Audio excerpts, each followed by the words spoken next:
요즘은 목회자 자격으로 태어난 아기의 돌 감사 예배를 인도하기가 힘들어졌습니다. 아니, 아예 없다고 해야만 할까요?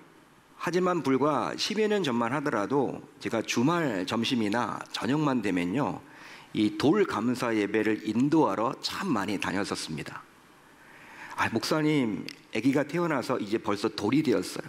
목사님 모셔서 기도 좀 해주시면 안 되나요? 좀 이렇게 말씀 좀 전해주세요. 예배를 인도해 주세요. 예전에는 그렇게 많았는데 요즘에는요, 그게 거의 사라진 것 같아요. 이유가 있겠죠. 아이들을 하도 많이 낳지 않다 보니까 지금 아주 우리나라가 위기 아닙니까? 아주 저출산으로 인해서 지금 문제가 심각한 상황이에요. 아기가 있어야지 돌 예배를 드리죠. 그뿐 아니라 이제 돌이라는 것을 좀 간소하게 지내려고 하다 보니까 가족들끼리 모여서 식사 정도 하기 때문에 예배를 드릴 엄두를 내지 못하는 거죠. 돌감사를 예배를 인도할 때 제가 주로 전했던 메시지가 하나 있었습니다. 바로 어떤 메시지를 가지고 하나님의 말씀을 전했냐면 바로 누가복음 2장 52절의 말씀이었어요.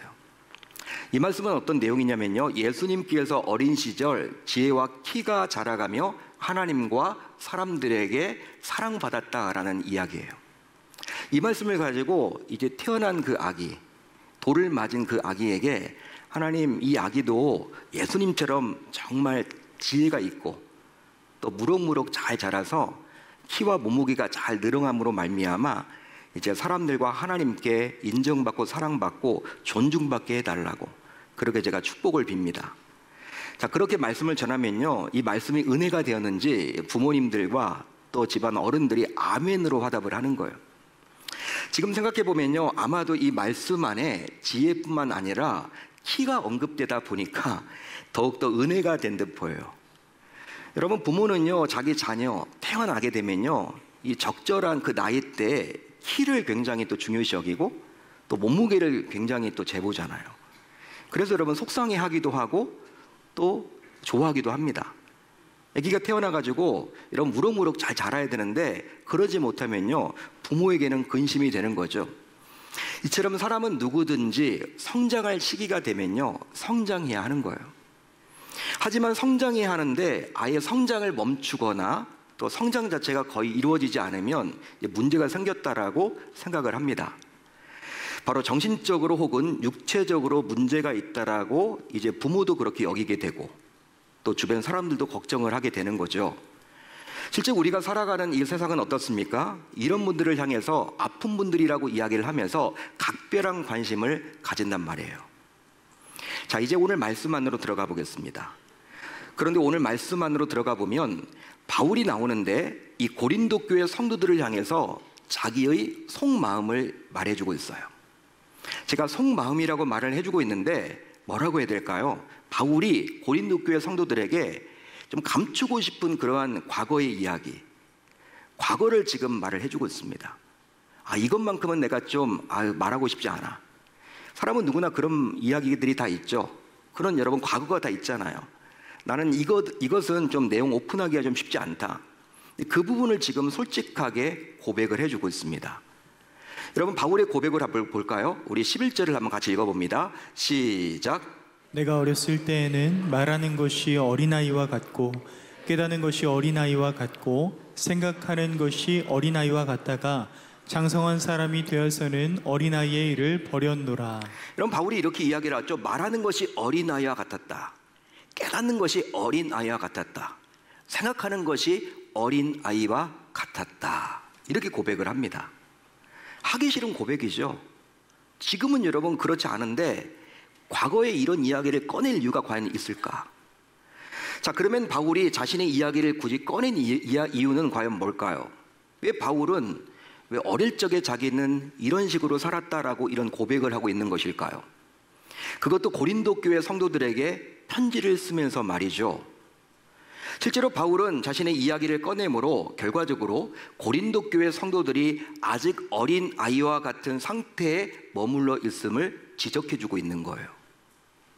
즉 어린아이처럼 철없이 말하고 어린아이처럼 철없이 행동하고 어린아이처럼 철없이 깨닫고 생각하는 고린도 교회 성도들의 실상을 자기 이야기를 통해서 이제 고린도 교회 성도들이 스스로 깨닫도록 하려는 의도에서 자신의 이야기를 바울이 지금 하고 있는 거죠. 따라서 바울이 보기에 이제 고린도 교회 성도들은 어린아이와 같은 신앙에서 벗어나서 장성한 사람이 되어야 마땅한데 이걸 너무나 안타까워 여겼다라는 거예요. 너무나 안타까워 여기는 거죠. 변해야 되는데, 이제는 좀 달라야 되는데, 이제는 어린아이의 신앙에서 이제 장성한 사람의 모습으로 변화가 있어야 되는데 왜 그러지 못하는 것일까? 안타까움이 담겨져 있는 거예요. 그러기에 오늘 말씀 11절을 보면서 바울의 안타까운 심정을 여러분들이 주목하셔야 됩니다. 읽으시면서. 왜냐하면 당시 고린도 교회 성도들은 어떻습니까? 여러분, 오늘 말씀은 13장 아닙니까? 12장을 보게 되면요, 어떤 내용이 나오냐면 정말 병 고치는 은사까지 포함하여 각종 다양한 은사를 고린도 교회 성도들이 받아 누리고 있었어요. 심지어 예언하는 은사, 예언을 막 합니다. 방언을 합니다.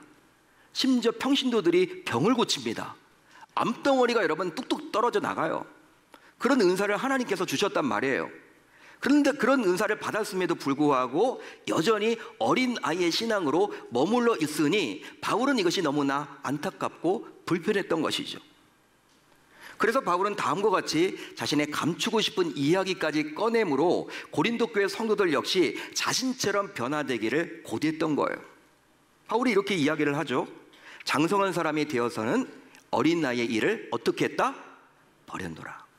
자기 이야기를 해주고 있습니다. 아주 예전에는 어린아이처럼 그런 신앙이 있었거든. 그렇지만 어느 때가 되니까 이렇게 장성해졌어. 너희들도 이제 그런 때가 됐어.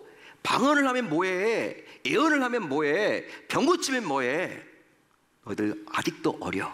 애기야. 애기 신앙이야. 지금 바울이 지금 그것을 좀 책망하고 있는 거예요. 자, 그러면 이 구절에서 볼 수 있듯이 장성한 사람은 과연 어떤 사람일까요? 바로 더 이상 성장의 필요가 없는 다 커버린 어른을 말하는 것일까요? 여러분들은 어떻게 생각을 하십니까? 그게 아니라면 인격적으로 성숙한, 즉 곧 인품이 좋은 자를 의미하는 것일까요? 그렇다면 이 말씀을 듣고 있는 여러분들은 과연 장성한 사람입니까? 여러분들에게 묻고 싶어요. 여러분들은 과연 장성한 사람인가요? 만일 여러분들 가운데 누군가가 나는 장성한 사람이다라고 말을 한다면, 생각을 한다면 과연 무슨 이유 때문에 여러분들은 스스로 장성한 사람이라고 말하고 생각하시나요? 자, 그러면 바울이 고린도 교회 성도들에게 요구하고 있는 장성한 사람은 과연 어떤 사람을 말하는 것일까요? 여러분, 바울은 예전에 자신도 어린아이처럼 말하고 어린아이처럼 깨닫고 어린아이처럼 생각한 적이 있었다라고 솔직히 고백을 하고 있습니다. 하지만 이런 바울의 고백에 대해서 우리는 잘 이해하기가 쉽지 않아요. 그 이유가 바로 무엇이냐면 우리가 알고 있는 바울은 어떤 사람이었습니까? 어떤 존재였습니까? 뛰어난 지식을 가지고 있었고 심지어 신앙적 경륜까지 겸비했던 자였기 때문이에요. 여러분, 사울이 어떤 자였어요 원래? 바울이 어떤 자였습니까? 여러분, 바리새인 중에 바리새인이었죠.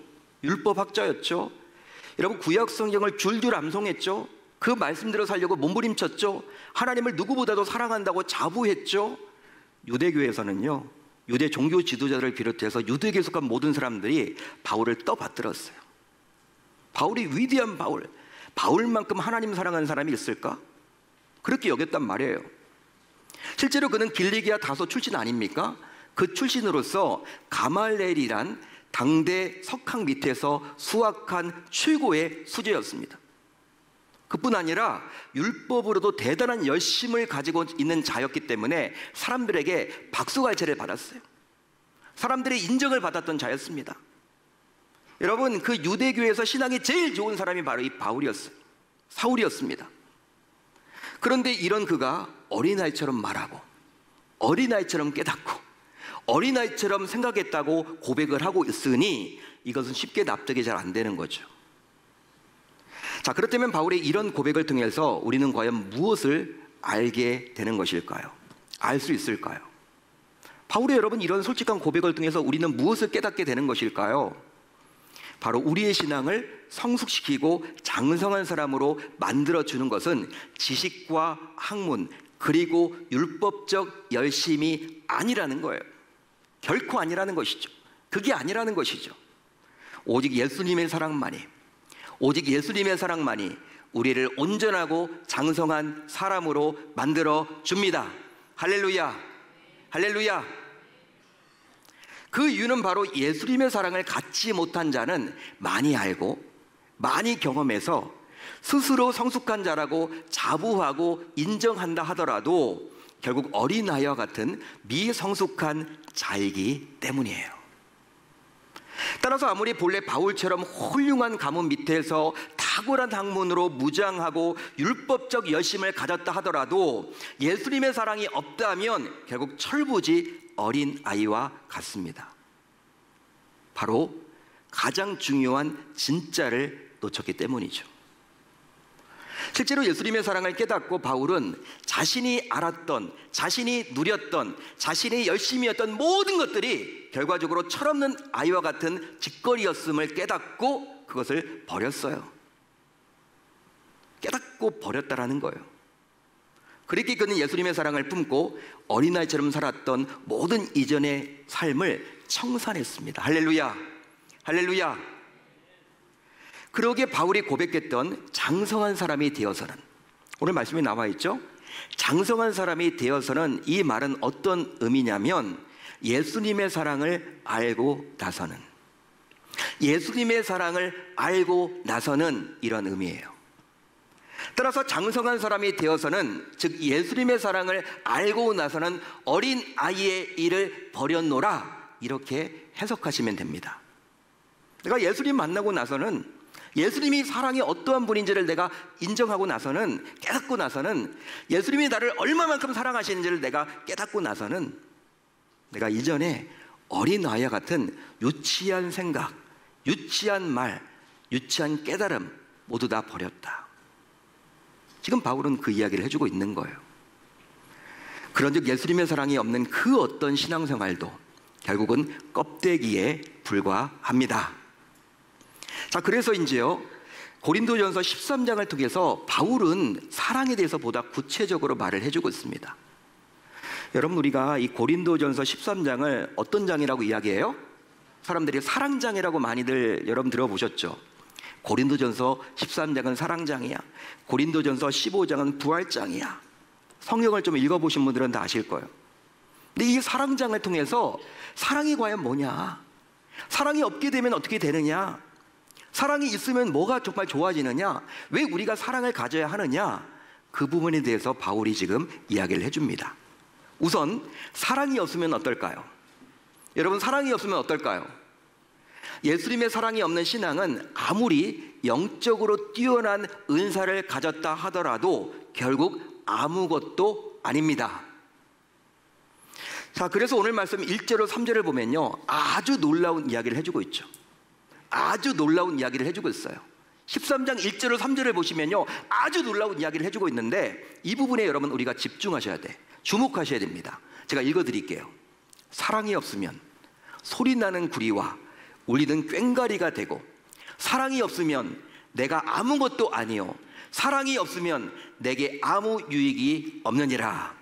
아멘. 한마디로 성도인 우리가 방언과 천사의 말을 하더라도, 또 예언하는 능력이 있어서 모든 비밀과 모든 지식을 알고 또 산을 옮길 만한 모든 믿음이 있을지라도, 또 내게 있는 모든 것으로 구제하고 또 내 몸을 불사르게 내줄지라도 사랑이 없으면 결국 아무것도 아니라는 거예요. 동의하시면 아멘, 믿으시면 아멘. 여러분, 무서운 이야기를 하죠. 내 몸을 불사르게 내어줄지라도, 내 몸을 불사르게 내어줄지라도 사랑이 없으면 그건 아무것도 아니라는 거예요. 내 모든 것을 다 팔아서 구제를 하더라도 사랑이 없으면 그건 아무것도 아니라는 거예요. 헛수고라는 거예요. 산을 넘길 만한 믿음이 있더라도 사랑이 없으면 그 믿음은 가짜라는 거예요. 따라서 사랑이 없다면 이것은 마치 철없는 아이가 무슨 말을 할지도 모르고 떠드는 소리요, 무슨 짓인지도 모르고 행동하는 것이요, 결국 의미가 없는 일에 몰두하는 것과 다름이 없습니다. 그러기에 예수님의 사랑이 없는 어떠한 신앙 행위도 결국 영적 철부지 행동에 불과함을 이제 우리 모두 기억할 수 있어야 할 줄로 믿습니다. 여러분, 이처럼 신앙생활에 있어서 예수님의 사랑은 가장 강력한 힘이 됩니다. 동의하시면 아멘.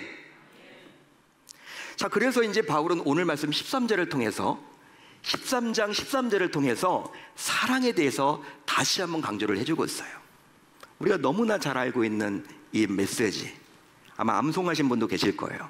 우리 한번 같이 읽어봅니다. 13장 13절 시작. 그런즉 믿음, 소망, 사랑 이 세 가지는 항상 있을 것인데 그 중에 제일은 사랑이라. 아멘. 그 중에 제일은 사랑이라. 이 구절에 따르면 우리의 성도들에게 있어서 믿음, 소망보다도 사랑이 제일이랍니다. 여러분, 그렇지만 한번 생각을 해보자고요. 여러분, 믿음이 중요하지 않나요? 여러분, 어떻게 생각하세요? 교회에 여러분 처음 발을 디디면요, 뭘 여러분 제일 많이 들어요? 믿음. 우리가 믿음으로 구원을 받잖아요. 여러분. 예수 그리스도의 십자가의 죽음과 그 부활을 믿을 때 우리는 하나님의 자녀로서 이제 구원받잖아요. 믿음이 여러분 중요하다는 이야기를 수없이 많이 듣습니다. 아브라함의 믿음, 이삭의 믿음, 다윗의 믿음, 바울의 믿음, 베드로의 믿음. 그런데 그 믿음보다도 바울은 제일이 뭐라고 이야기합니까? 사랑이랍니다. 여러분, 소망은 어떻습니까? 중요합니까? 중요하지 않습니까? 중요하죠. 우리는 천국을 소망하면서 살아가는 자 아닙니까? 오늘보다 나은 내일을 기대하면서 살아가는 자들 아닌가요? 소망이 중요하기 때문에 여러분, 이렇게 믿는 분들의 자녀들 가운데 소망이란 이름이 참 많아요. 제가 아는 분 가운데 김소망도 있고요, 이소망도 있고요, 권소망도 있습니다. 소망이 중요하기 때문에 여러분, 밖에 나가면요, 예수 안 믿는 사람들 가운데 소망이라는 이름을 짓는 경우가 거의 없어. 교회 안에서는요, 소망이 많아. 그만큼 중요합니다. 그런데 바울은 그 소망보다도 사랑이 더 제일이라고 이야기를 합니다. 자, 제일은 사랑이다. 바울은 이렇게 이야기를 하고 있어요. 자, 여러분, 이 제일은 사랑이다, 이 부분에 여러분 우리가 집중하셔야 되는데요, 주목해 보시길 바랍니다. 제일은, 이 부분은요, 헬라 원어를 보게 되면 메이존이란 단어예요. 메이존.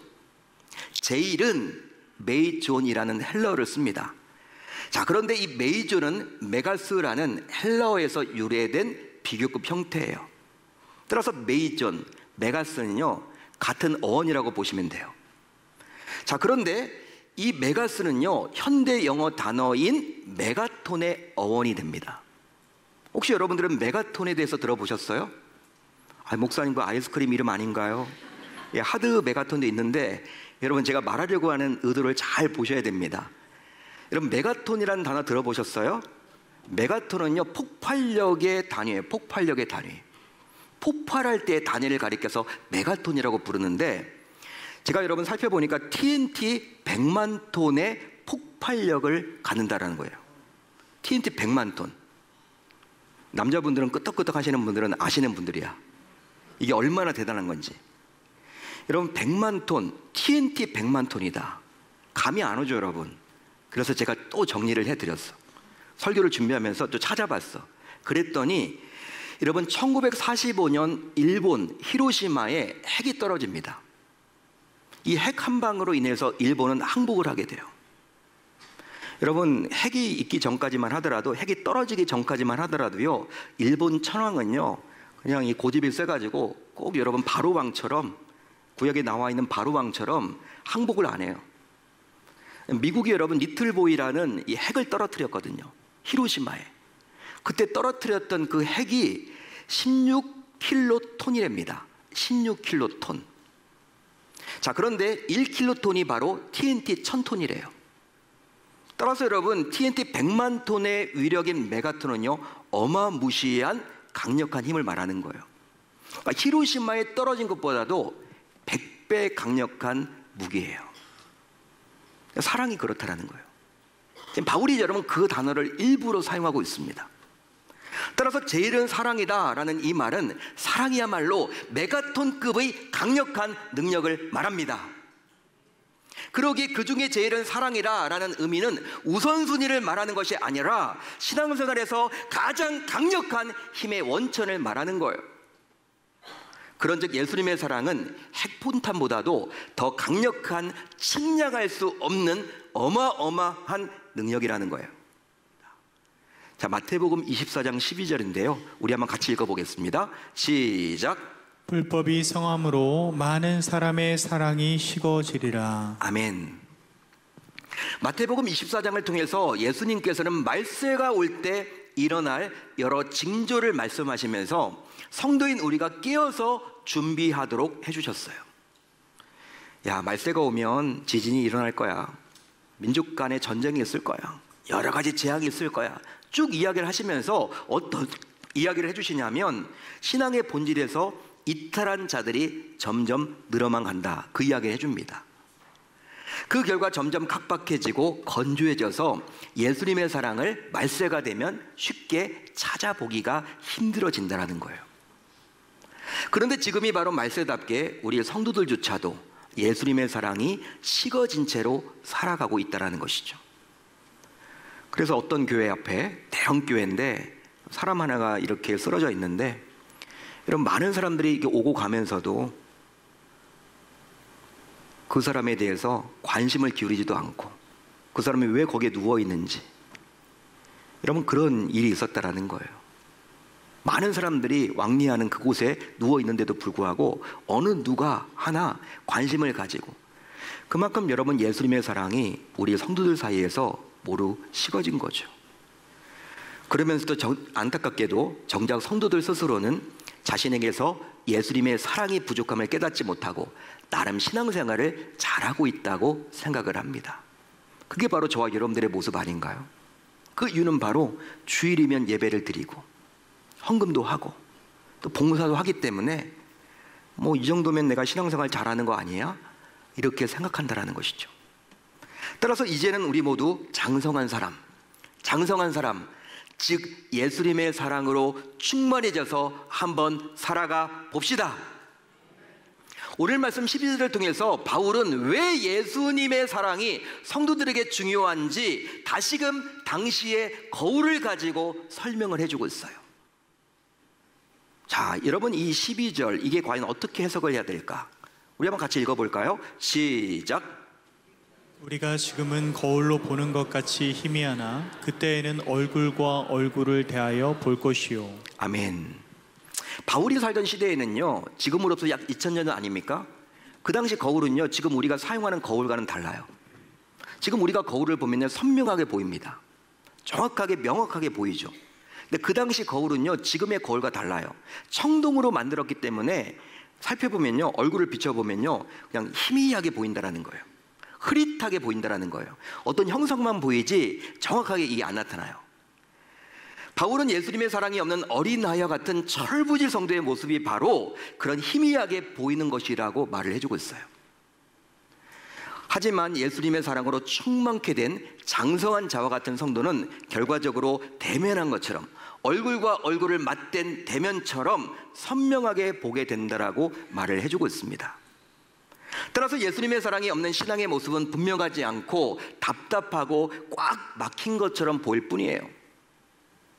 반면에 예수님의 사랑이 충만한 신앙의 모습은 어떻습니까?